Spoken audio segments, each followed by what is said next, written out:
আজকে ঠিকঠাক উত্তর দিবি তো? আজকে পড়াশোনা করেছিস তো? হ্যাঁ, আজকে ঠিক উত্তর দেবো। আচ্ছা ঠিক আছে ঠিক আছে ঠিক আছে, তাহলে বল যে কাল কয় প্রকার এবং কি কি? কাল 3 প্রকার: অতীতকাল, বর্তমানকাল আর ভবিষ্যৎকাল। বাহ বাহ বাহ, খুব ভালো খুব ভালো। ঠিক আছে, অতীতকালের একটা উদাহরণ দে।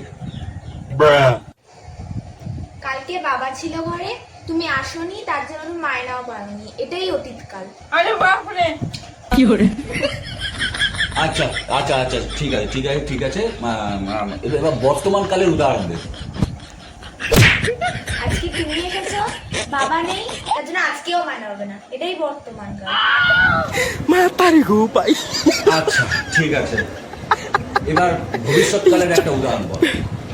কালকে বাবা থাকবে না, তোমাকেও আসতে হবে না, কারণ কালকেও তুমি মায়না পাবে না, এটাই ভবিষ্যৎকাল। আমি যে তোকে কেন পড়াতে আসি আমি নিজেই জানি। রাখ তুই যা।